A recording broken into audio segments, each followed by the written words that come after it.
So good morning guys. तो चलिए start करते हैं आज के यानी कि 24 जून के इंपॉर्टेंट करंट अफेयर्स को। तो इस प्रश्न में आपसे पूछ रहे हैं अभी हाल ही में किस राज्य ने देश की पहली योग नीति की घोषणा की है? तो आंसर होगा उत्तराखंड। तो देश की पहली योग नीति ये उत्तराखंड में जारी की गई है। उत्तराखंड के जो मुख्यमंत्री है पुष्कर सिंह धामी, उन्होंने कहा यह नीति उत्तराखंड को योग और आरोग्य के क्षेत्र में वैश्विक राजधानी बनाने के उद्देश्य के साथ तैयार की गई है और प्रमुख लक्ष्य इन्होंने रखा है 2030 तक 5 नए योग केंद्र स्थापित करना राज्य में। तो सिंपल से याद रखेंगे किस राज्य ने देश की पहली योग नीति शुरू की है? तो आंसर होगा उत्तराखंड। अब मैं आपको उत्तराखंड लिख करके चलूंगा, लेकिन इसी से संबंधित कुछ और प्रश्न मैं आपको रिवाइज कराता हूं जिसमें कुछ राज्यों ने कुछ नीतियां कुछ पॉलिसीज शुरू की है। इस तरह के प्रश्न हम देखते हैं। जैसे कि देखो, अगर पूछे पहली वाइन पर्यटन नीति किसने लॉन्च की थी? उत्तराखंड ने। भारत की पहली योग नीति ये हमने पढ़ी लिया उत्तराखंड ने। सेमीकंडक्टर नीति शुरू करने वाला राज्य बना था गुजरात। अंधापन नियंत्रण नीति लागू करने वाला पहला राज्य बना था राजस्थान। जैव ईंधन नीति लागू करने वाला पहला राज्य राजस्थान। न्यू एजुकेशन पॉलिसी 2020 लागू करने वाला पहला राज्य कर्नाटक। इथेनॉल नीति रखने वाला पहला राज्य बिहार। ड्रग नीति को मंजूरी देने वाला पहला राज्य हिमाचल प्रदेश। समान नागरिक संहिता अपनाने वाला पहला राज्य उत्तराखंड। और अभी हमने पढ़ा था नो डिटेंशन पॉलिसी को शिक्षा मंत्रालय ने खत्म कर दिया। क्या था इसमें? इससे क्या होगा, अब 5वीं और 8वीं कक्षा के एग्जाम में अगर कोई स्टूडेंट फेल हो जाता है तो उसे आगे प्रमोट नहीं किया जाएगा। ठीक है, ये सारे इंपॉर्टेंट प्रश्न रहेंगे, इनको ध्यान रखना। बात हमारे प्रश्न में उत्तराखंड की हो रही है, तो ये रहा मैप में उत्तराखंड। देखो, इसमें दो तरह की कैपिटल आपको मिलेगी। विंटर कैपिटल देहरादून है और समर कैपिटल इसकी गैरसैंण है। मुख्यमंत्री पुष्कर सिंह धामी, गवर्नर है गुरमीत सिंह। टेहरी डैम आपको यहीं पर मिलेगा, भागीरथी नदी पर उत्तराखंड में। भारत का सबसे ऊंचा डैम है ये। यहाँ पे जिम कॉर्बेट नेशनल पार्क आपको मिलेगा। ये भारत का सबसे पुराना नेशनल पार्क है जिसमें से रामगंगा नदी निकलती है, इसलिए इसको रामगंगा नेशनल पार्क भी कहा जाता है। राजाजी टाइगर रिजर्व भी यहीं पर है। फूलदेई त्योहार यहाँ मनाया जाता है। मक्खन महोत्सव अंडूरी यहाँ मनाया जाता है। हरेला उत्सव मनाया जाता है। राजकीय पशु अल्पाइन कस्तूरी मृग हो गया। पक्षी है हिमालयन मोनाल। फूल है ब्रह्मकमल और मछली है प्यूटीटुर महशीर। कुछ और प्रश्न देखो उत्तराखंड से कि नीति आयोग ने जो sustainable development goal India index 2023-24 जारी किया था, उसमें इंडिया का स्कोर 71 था और टॉप पे केरल और उत्तराखंड था। और संपत्ति क्षति वसूली अधिनियम लागू करने वाला तीसरा राज्य बना था उत्तराखंड। पहले दो हैं हरियाणा यूपी। और पहली वाइन पर्यटन नीति किसने लॉन्च की थी? उत्तराखंड ने। योग नीति हमने पढ़ी लिया। समान नागरिक संहिता भी हमने पढ़ लिया। उसके अलावा सकल पर्यावरण उत्पादन सूचकांक जारी करने वाला पहला राज्य ये भी उत्तराखंड है। मुख्यमंत्री एकल महिला स्वरोजगार योजना यहाँ शुरू हुई थी। अभी जो 38 नंबर के नेशनल गेम्स हुए थे उत्तराखंड में हुए थे, जिसका मैस्कॉट था मौली। उसमें टॉप पे सर्विसेज रहा था। और जो इसमें टॉप पे होता है ना, याद रखना, उसे राजा भालेंद्र सिंह ट्रॉफी दी जाती है। और अगले जो 39 नंबर के नेशनल गेम्स होंगे 2027 में, वो कहाँ पर होंगे? मेघालय में होंगे। जल संरक्षण के लिए भागीरथ एप्लीकेशन को लॉन्च किया था। उसके अलावा भारत की सबसे लंबी रेल सुरंग ये कहाँ पे बन रही है? उत्तराखंड में। और इसे जनासू टनल या देवप्रयाग जनासू टनल भी कहा जाता है। उत्तराखंड की एक सुरंग है जिसका नाम अभी बदल दिया गया। सिलक्यार सुरंग था, उसका नाम अभी बाबा बौखनाग सुरंग कर दिया गया। 4.5 किलोमीटर लंबी डबल लेन सुरंग है ये। ठीक है, तो ये सारे प्रश्न ध्यान में रखना। अगला प्रश्न देखते हैं।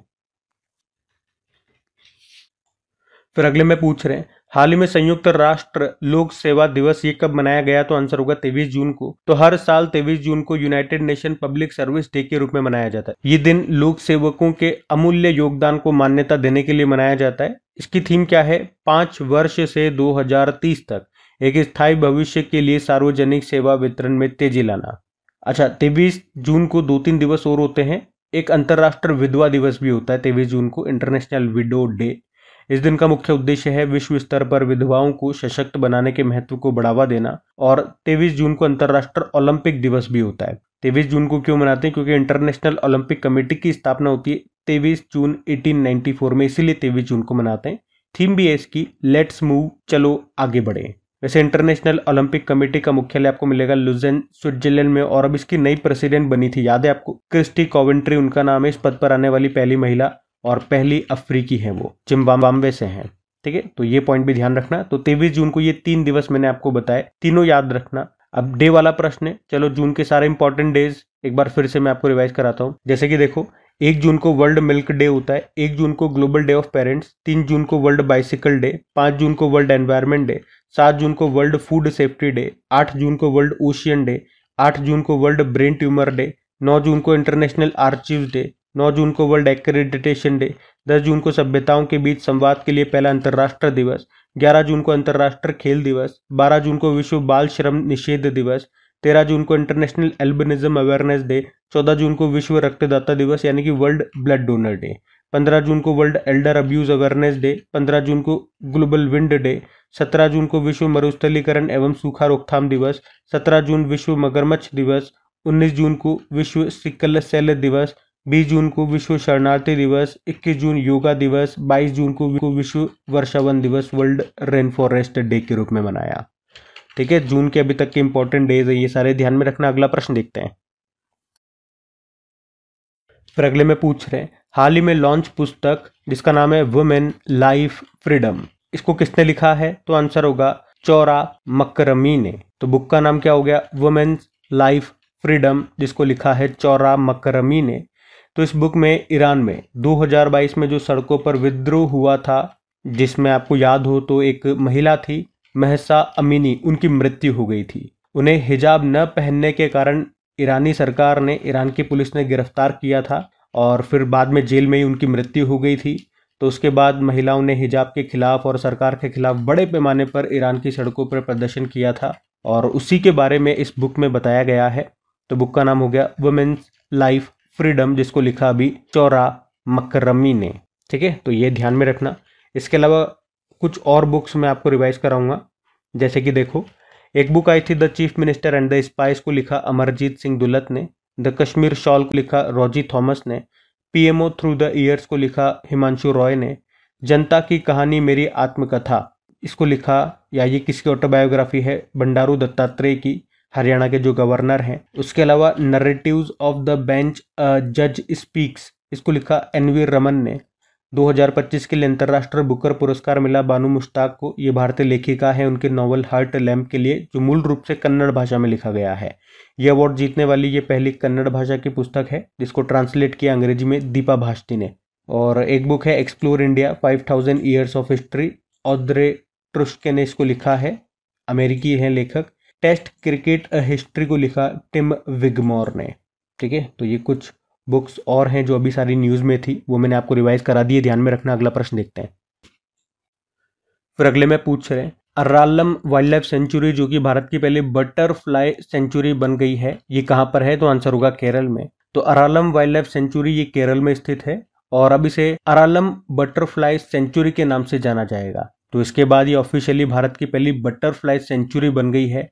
तो केरल की टोटल 327 बटरफ्लाई स्पीशीज में से 266 स्पीशीज यहीं पर पाई जाती है, यानी कि लगभग 81%। तो इतनी बटरफ्लाई स्पीशीज होने के कारण ही इसे अब बटरफ्लाई सेंचुरी घोषित किया गया है। अब मैं आपको केरल लेकर के चलूंगा, लेकिन उससे पहले कुछ इसी तरह के प्रश्न मैं आपको रिवाइज कराता हूँ। सारे इंपॉर्टेंट प्रश्न रहेंगे, ध्यान से सुनना। देखो, एक प्रश्न पूछ रहे हैं आपसे कि भारत का पहला नेशनल पार्क कौन सा है? जिम कॉर्बेट नेशनल पार्क है, जो आपको मिलेगा उत्तराखंड में, जिसको पहले हेली नेशनल पार्क के नाम से जानते थे। बाकी सबसे नवीनतम नेशनल पार्क अभी कौन सा बन गया? सिमलीपाल नेशनल पार्क बन गया। ये देश का 107वां नेशनल पार्क है और ये उड़ीसा का है। उड़ीसा का दूसरा नेशनल पार्क है ये।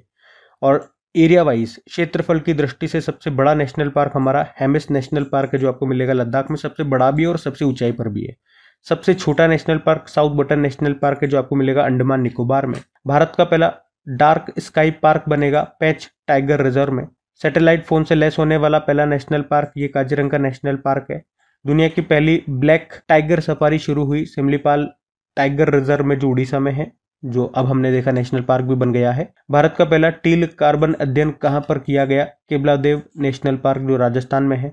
भारत का दूसरा सबसे बड़ा तितली विविधता केंद्र किसे घोषित किया गया? काजीरंगा नेशनल पार्क को। जबकि पहला है अरुणाचल प्रदेश का नामदफा नेशनल पार्क।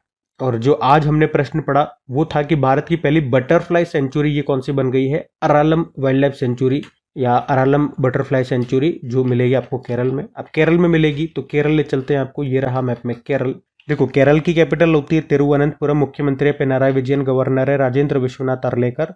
यहाँ का राजकीय पशु हाथी हो गया, पक्षी है ग्रेट हॉर्नबिल, पुष्प है कोनिकोना, वृक्ष है नारियल का, फल है कटहल, मछली है green chromite. Silent valley national park है, पेरियार नेशनल पार्क हो गया, एर्राविकुलम नेशनल पार्क है, अन्नामुडी शोला नेशनल पार्क है यहाँ पर। इडुक्की डैम है पेरियार नदी पर। और क्लासिकल डांसेस की बात करें तो कथकली और मोहिनीअट्टम में यहाँ का क्लासिकल लैंग्वेज होती है मलयालम।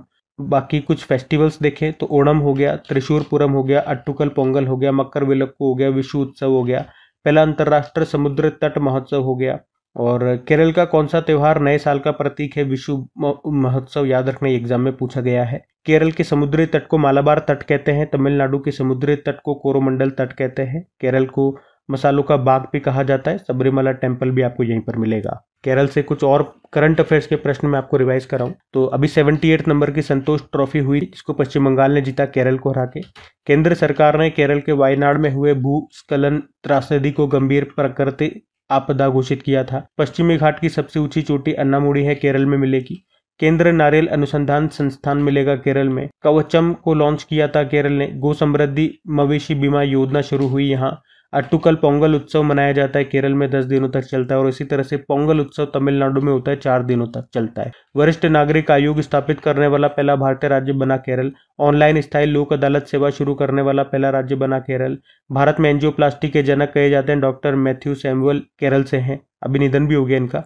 और केरल में देश के पहले गहरे पानी वाले ट्रांसशिपमेंट पोर्ट विजिंगम पोर्ट का भी उद्घाटन किया गया। WHO वर्ल्ड हेल्थ ऑर्गेनाइजेशन ने आयु अनुकूल शहर के रूप में किसे मान्यता दी? कोझिकोड को। और यूनेस्को ने कोझिकोड को भारत का पहला साहित्य का शहर भी घोषित किया था। और मसाला अनुसंधान केंद्र आपको मसाला अनुसंधान संस्थान आपको कोझिकोड में ही मिलेगा।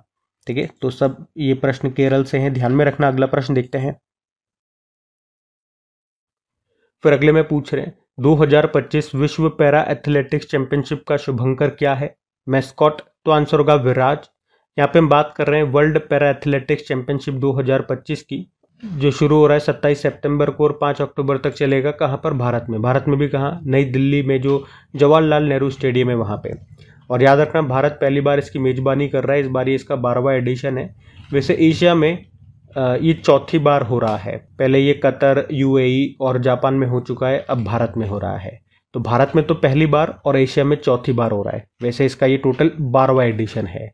अच्छा, शुभंकर क्या है? मैस्कॉट विराज है। ये आप देख सकते हो, ब्लेड युक्त कृत्रिम अंग वाला एक युवा हाथी है, जो शक्ति, आशा और पैरा एथलीटों की भावना का प्रतीक है। कुछ दिन पहले हमने ये प्रश्न पढ़ा था, जब हमने पढ़ा था कि इस चैंपियनशिप का ब्रांड एम्बेसडर किसे बनाया गया था? याद है? कंगना रनौत को बनाया गया था।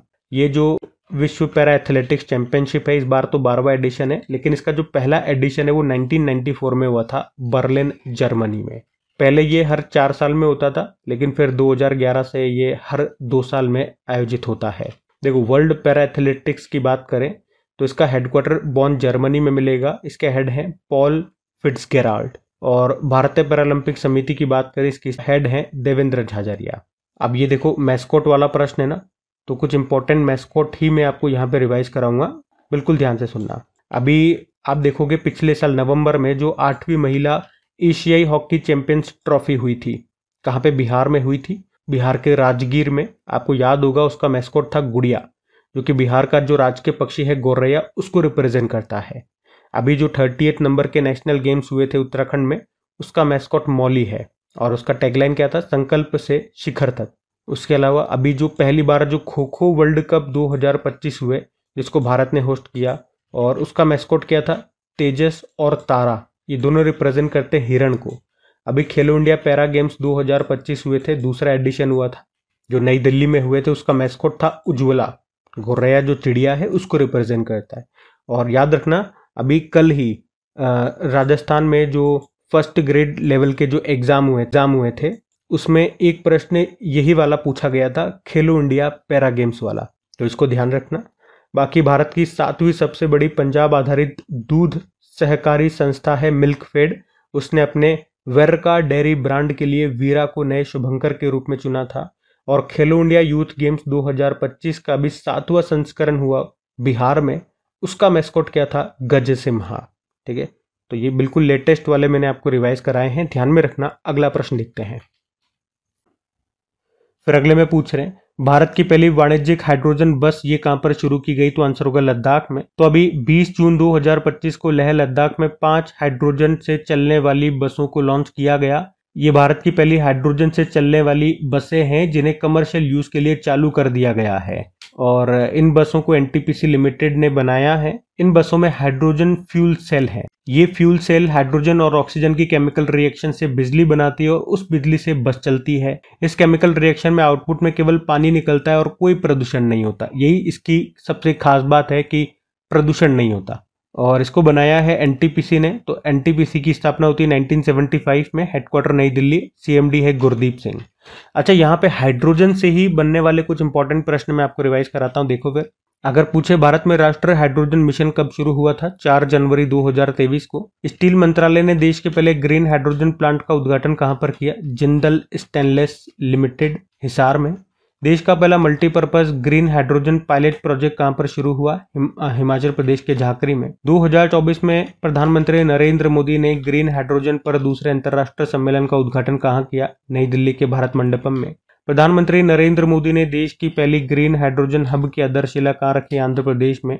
और भारत ने दुनिया के सबसे पावरफुल हाइड्रोजन ट्रेन इंजन को बनाया। उसका पावर कितना है, 1200 horse power. Tata steel hydrogen transport pipe विकसित करने वाली भारत की पहली कंपनी बन गई है। उत्तर भारत का पहला हरित हाइड्रोजन संयंत्र बनेगा हिमाचल के दबोटा में। दुनिया का सबसे बड़ा सफेद हाइड्रोजन भंडार ये कहां पर खोजा गया, फ्रांस के मॉसल क्षेत्र में। अभी वर्ल्ड हाइड्रोजन समिट हुई थी, कहां पे, रॉटरडैम, नीदरलैंड में। और आपको पता है हाइड्रोजन के खोजकर्ता कौन है, हेनरी कैवेंडिश। और हाइड्रोजन के कितने आइसोटॉप समस्थानिक होते हैं, 3, प्रोटियम, ड्यूटेरियम, ट्रिटियम। 1H1 को प्रोटियम बोलेंगे, 1H2 ड्यूटेरियम और 1H3 ट्रिटियम हो गया। ठीक है, तो हाइड्रोजन से ही बनने वाले ये सारे इंपॉर्टेंट प्रश्न है करंट अफेयर्स के, ध्यान में रखना। अगला प्रश्न देखते हैं। फिर अगले में पूछ रहे हैं हाल ही में केंद्रीय पर्यावरण मंत्री ने घड़ियाल प्रजाति संरक्षण कार्यक्रम ये कहां पर शुरू किया, तो आंसर होगा उत्तर प्रदेश। तो अभी केंद्रीय पर्यावरण, वन व जलवायु मंत्री हमारे भूपेंद्र यादव, जिन्होंने उत्तर प्रदेश के बहराइच के कतरनिया घाट वाइल्ड लाइफ सेंचुरी में गेरुआ नदी में 7 छोटे घड़ियाल के बच्चों को छोड़ करके घड़ियाल स्पीशीज कंजर्वेशन प्रोग्राम की शुरुआत की है, जिसका उद्देश्य है भारत में घड़ियाल पॉपुलेशन का कंजर्वेशन करना, उनका संरक्षण करना। कतरनिया घाट वाइल्ड लाइफ सेंचुरी की बात करें, घड़ियालों का प्रजनन स्थल इसको माना जाता है और गेरुआ नदी घड़ियालों के लिए आदर्श आवास है। और आपको बता दूं कि भारतीय घड़ियाल को IUCN की सूची में गंभीर रूप से संकटग्रस्त श्रेणी में रखा गया है। और ये जो कतरनिया घाट वाइल्ड लाइफ सेंचुरी है ये बहरीच उत्तर प्रदेश में मिलेगा। इससे गेरुआ नदी निकलती है, ये दुधवा टाइगर रिजर्व के अंतर्गत स्थित है। अच्छा, घड़ियाल से आपको याद आएगा 17 जून को ही हमने वर्ल्ड क्रोकोडाइल डे के रूप में भी मनाया था। और आपको याद होगा इस बार यानी कि 17 जून 2025 को भारत में क्रोकोडाइल कंजर्वेशन प्रोजेक्ट की 50वीं वर्षगांठ मनाई गई थी। और भारत में मगरमच्छ संरक्षण परियोजना ये कब शुरू होती है, 1975 में। और कहां से शुरू होती है, उड़ीसा के भितरकनिका नेशनल पार्क से। और उड़ीसा ही एकमात्र ऐसा भारतीय राज्य है जहां सभी हमारी जो 3 देशी मगरमच्छ प्रजातियां हैं वो पनप रही हैं। कौन कौन सी, घड़ियाल, खारे पानी का मगरमच्छ और मगर। ठीक है, तो ये पॉइंट्स भी ध्यान में रखना। अगला प्रश्न देखते हैं। फिर अगले में पूछ रहे हैं अभी हाल ही में प्रधानमंत्री नरेंद्र मोदी ने 12 पुत्र ऐतिह्य ग्राम योजना ये कहां शुरू की है, तो आंसर होगा उड़ीसा। एक्चुअली में भी प्रधानमंत्री नरेंद्र मोदी ने उड़ीसा में 18,600 करोड़ रुपए की कई परियोजनाएं शुरू की है। और इसी के साथ उन्होंने उड़ीसा में ब्रह्मपुत्र ऐतिह्य ग्राम योजना को भी लॉन्च किया है। ये उड़ीसा सरकार की एक कल्चरल स्कीम है। इसमें उड़ीसा के कल्चर को बढ़ावा दिया जाएगा। और इसमें करेंगे क्या, तो उड़ीसा के जो भी फेमस पर्सनैलिटीज हैं उनके जन्म स्थानों को स्मारक के रूप में विकसित किया जाएगा। जन्म स्थानों पर म्यूजियम्स, उनके स्टैच्यूज, लाइब्रेरीज ये सब बनाई जाएंगी। तो एक तरह की कल्चरल स्कीम है, इसे पर्यटन के रूप में बढ़ावा दिया जाएगा। ब्रह्मपुत्र ऐतिह्य ग्राम योजना है ये, जिसको उड़ीसा में शुरू किया गया। अब योजना वाला प्रश्न है तो कुछ इंपॉर्टेंट योजनाएं मैं आपको रिवाइज कराता हूं। देखो, जैसे कि मुख्यमंत्री समृद्धि परिवार योजना मध्य प्रदेश में शुरू हुई। ज्ञान भारतन मिशन ये राष्ट्रीय अभिलेखागार ने शुरू किया था। भारत सरकार ने भारतीय बायोटेक स्टार्टअप को बढ़ावा देने के लिए कौन सी पहल शुरू की, बायोसारथी। नोदी बंधन योजना पश्चिम बंगाल ने शुरू की। मृदा स्वास्थ्य को बढ़ावा देने के लिए हर खेत स्वस्थ खेत अभियान लॉन्च किया हरियाणा ने। दिल्ली या आयुष्मान भारत प्रधानमंत्री जन आरोग्य योजना लागू करने वाला 35वां राज्य और केंद्र शासित प्रदेश बना। अब केवल इस योजना को लागू अभी तक एक ही राज्य में नहीं किया गया, वो है पश्चिम बंगाल। वैसे ये याद रखना, ये योजना 23 सितंबर 2018 में लॉन्च हुई थी रांची झारखंड से। और मुख्यमंत्री महिला उद्यमिता अभियान असम ने लॉन्च किया। शून्य गरीबी P4 नीति आंध्र प्रदेश में शुरू हुई, जिसका लक्ष्य है 2047 तक राज्य में गरीबी को मिटाना। शून्य गरीबी योजना ये चलती उत्तर प्रदेश में और अभी इसका नाम बदल के डॉक्टर BR अम्बेडकर के नाम पर रख दिया गया। गोवर्धन योजना ये शुरू हुई थी 2018 में। गोवर्धन का मतलब क्या हो गया? Galvanising organic bio agro resources धन। पिंक ई रिक्शा योजना महाराष्ट्र में शुरू हुई। महिला संवाद अभियान ये बिहार में शुरू हुआ था। ठीक है, तो सब ध्यान में रखना। अगला प्रश्न देखते हैं। फिर अगले में पूछ रहे हैं, भारत की पहली स्वदेशी 5G फिक्स्ड वायरलेस सेवा ये किसके द्वारा लॉन्च की गई? तो आंसर होगा BSNL। तो भारत की पहली स्वदेशी 5G फिक्स्ड वायरलेस सेवा ये BSNL के द्वारा हैदराबाद में लॉन्च की गई। इस सेवा का official name quantum 5G FWA है और ये भारत की पहली इंडिजिनस बिना सिम की 5G ब्रॉडबैंड सेवा है। इसे अभी हैदराबाद में लॉन्च किया गया और 2025 के अंत तक कई और शहरों में इसको लॉन्च कर दिया जाएगा। क्वांटम 5G FWA मतलब हो गया फिक्स्ड वायरलेस एक्सेस। ये एक ऐसी ब्रॉडबैंड सेवा है जिसमें न ही ऑप्टिकल फाइबर केबल की ज़रूरत होती है, न ही सिम कार्ड की ज़रूरत होती है। इसमें आपके घर में मॉडेम लगाया जाएगा जो BSNL के टावर से आपके राउटर में सिग्नल भेजेगा। ठीक है, तो याद रखना, ये भारत की पहली स्वदेशी 5G फिक्स्ड वायरलेस सेवा ये लॉन्च की अभी BSNL ने। BSNL भारत संचार निगम लिमिटेड स्थापना होती है सन 2000 में। हेडक्वार्टर नई दिल्ली में हो गया। चेयरमैन है रॉबर्ट J रवि। तो ध्यान रखना। ये अगला प्रश्न देखते हैं। फिर अगले में पूछ रहे हैं, हाल ही में मैं बूंद स्वयं खुद सागर हूं, इस बुक को किसने लिखा है? आशुतोष अग्निहोत्री ने। तो बुक का नाम है मैं बूंद स्वयं खुद सागर हूं और इसे अभी लॉन्च किया है हमारे जो गृह मंत्री अमित शाह उन्होंने, और इसे लिखा है आशुतोष अग्निहोत्री ने। तो इस बुक में लेखक ने समाज और ह्यूमन साइकोलॉजी के बारे में कविताएं लिखी है। आशुतोष अग्निहोत्री ये उत्तर प्रदेश से हैं। वे एक IAS ऑफिसर भी हैं और एक लेखक भी हैं। वे सेंट्रल वेयर हाउसिंग कॉरपोरेशन के चेयरमैन भी है और अभी उन्होंने ये बुक लिखी है मैं बूंद स्वयं खुद सागर हूँ। बाकी बुक्स वाला प्रश्न है और आज मैंने आपको पीछे बहुत सारी बुक्स रिवाइज भी करा दी है। तो आज की क्लास यहीं तक रखते हैं। ये थी आज की हमारी करंट अफेयर्स की क्लास। कमेंट करके ज़रूर बताइएगा सेशन आपको कैसा लगा। अच्छा लगा तो प्लीज़ वीडियो को सपोर्ट ज़रूर कीजिएगा अपने दोस्तों के साथ में, स्टडी ग्रुप में इसे शेयर करके। वीडियो को अभी तक आपने लाइक नहीं किया तो लाइक ज़रूर करना। बाकी इनकी क्विज़, इनकी प्रैक्टिस के लिए डेली आपकी क्विज़ तैयार कर दी जाती है क्रिक एग्जाम एप्लीकेशन पे, जिसका लिंक नीचे डिस्क्रिप्शन बॉक्स में गिवन है। या एप्लीकेशन को डायरेक्ट आप गूगल प्ले स्टोर से भी इंस्टॉल कर सकते हैं। PDF आपको मिल जाती है टेलीग्राम चैनल पे। बाकी चलो भी कल के करंट अफेयर्स का क्विक रिवीजन कर लेते हैं और सेशन एंड करते हैं। तो कल पहला प्रश्न पूछा था, रीयूजेबल रॉकेट का सफल परीक्षण अभी किसने किया? होंडा ने। और विश्व वर्षावन दिवस ये मनाया गया 22 जून को। संयुक्त राष्ट्र के United nation women in executive leadership report में भारत को कौन सा स्थान मिला? 174। और अंतर्राष्ट्रीय धार्मिक स्वतंत्रता शिखर सम्मेलन 2025 का आयोजन कहाँ पर हुआ? केन्या में। जय हिंद योजना अभी शुरू की दिल्ली यूनिवर्सिटी ने। प्रतिभा सेतु पोर्टल को लॉन्च किया UPSC ने। और 2023-24 प्रदर्शन ग्रेड इंडेक्स 2.0 रिपोर्ट में सबसे अच्छा प्रदर्शन करने वाला राज्य या केंद्र शासित प्रदेश रहा चंडीगढ़। रिलायंस इंफ्रा और डसॉल्ट एविएशन भारत में फॉल्कन 2000 बिजनेस जेट का निर्माण कहाँ पर करेंगे? महाराष्ट्र में। किस राज्य के उच्च न्यायालय ने 2 अक्टूबर से राज्य में प्लास्टिक पर प्रतिबंध लगाने का आदेश दिया? केरल। और आखिरी प्रश्न था कि केंद्र सरकार फास्टैग की नई योजना के तहत कितने रुपए का फास्टैग आधारित वार्षिक पास जारी करेगा? तो आंसर होगा 3000 रुपये। चलो कल का भी होमवर्क प्रश्न देखते हैं और सेशन एंड करते हैं। तो कल आपसे पूछा था, नई खोजों के साथ कौन सा देश लिथियम भंडार वाला दुनिया का दूसरा शीर्ष देश बन गया? तो आंसर हो जाएगा इसका चाइना। आप सभी ने प्रश्न का बिल्कुल सही उत्तर दिया। अब ये आज का आपका होमवर्क प्रश्न।